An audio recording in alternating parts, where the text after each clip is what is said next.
దేవుడు ఏమైనాడు, ఆది యందు వాక్యం ఉండెను, వాక్యము దేవుని యొద్ద ఉండెను, వాక్యమే దేవుడై ఉండెను. వాక్యం వినుటకు ఆత్మ బాగలేని వారు వాక్యం వినుటకు వారు ఎక్కువగా మనసుంచరు, ఎక్కువగా ఆసక్తి చూపరు వాక్యం వినుటకు. వాక్యం అంటేనే దేవుడు కదా. దేవుని సంగతులు మనం చెప్పుటకు దేవుడు ఆత్మ అయి ఉన్నాడు. ఏమై ఉన్నాడు దేవుడు ఆత్మస్వరూపి. మన మధ్యలో మన దృశ్యమైన వారి కాదు దేవుడు, అదృశ్య దేవుడు. అదృశ్య దేవుని యొక్క లక్షణాలు మనము కలిగి ఉండాలి. అదృశ్య దేవుని యొక్క లక్షణాలు, ఆయన సుగుణాలను బయలుపరచబడు నిమిత్తము మనము దేవుని సన్నిధిలో మనం పిలువబడిన వారి లెక్కలో ఉండాలి, ప్రత్యేకించబడిన వారి లెక్కలో ఉండాలి, ఏర్పరచబడిన వారి లెక్కలో ఉండాలి, నమ్మకమైన వారి లెక్కలో ఉండాలి. అలా ఉన్నప్పుడు మాత్రమే మనం పరలోక రాజ్యమునకు చేర్చబడతాము. హల్లెలూయా.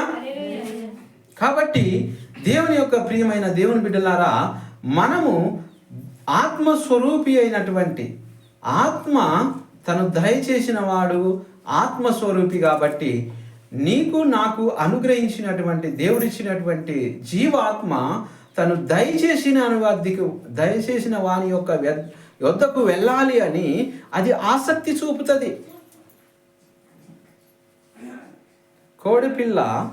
కోడి దగ్గరికి వెళ్ళటానికి అది ఆసక్తి చూపుతుంది.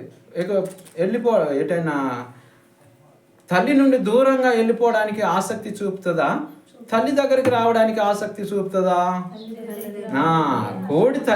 కోడి పిల్ల తల్లి దగ్గరికి రావడానికి ఆసక్తి చూపుతుంది. అదేవిధంగా ఆత్మలకు తండ్రి,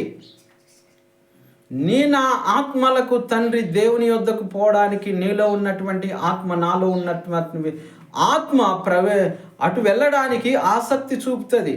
కాబట్టి ఆత్మలోకంలో ఉన్నటువంటి దేవుని యొద్దకు పోవడానికి నా ఆత్మ ఆసక్తి చూపుతుంది. కాబట్టి ఆత్మ బాగలేని వారు ఆత్మ సంగతులు అయితేమి, దేవుని యొక్క లేఖనాలు అయితే వినడానికి వారు ఆసక్తి చూపరు. కాబట్టి వారిని ఏమంటారు? పాపి అంటారు దేవుని బిడ్డలారా. హల్లెలూయా.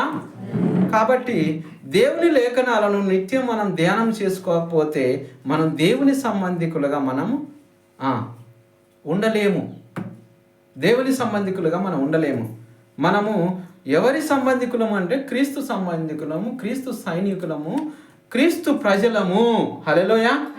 క్రీస్తు ప్రజలము. కాబట్టి మనము క్రీస్తు సంబంధికులుగా ఉండాలి అంటే నిత్యము దేవుని లేఖనాలను ధ్యానం చేసుకుంటూ దేవుని నామమును మహిమపరుస్తూ మనం ఏ విధంగానైతే దినదినము స్నానం చేస్తూ, దినదినము ఆహారం తినుచు, దినదినము మనము దినచర్య ఏ విధంగానైతే జరిపిస్తూ ఉంటామో అట్టి రీతిగానే ఆత్మ సంబంధికులుగా ఉండి ఆత్మ సంబంధమైనటువంటి క్రియలను మనం నిత్యము కొనసాగిస్తూ మన విశ్వాస జీవితమును మనము ముందుకు నడిపిస్తూ ఉండాలి దేవుని బిడ్డలారా. హల్లెలూయా. కాబట్టి దేవుని వాక్యము ఆత్మ సంబంధమైన దాని ద్వారా మనము దేవుని లేఖనాలు ఏమి చెలవిస్తున్నాయి? ఆత్మయు జీవమునై ఉన్నవి. పోయిన వారం చదువుకున్నాం. జీవమును చూడగోరు వారు ఎలా ఉండాలి?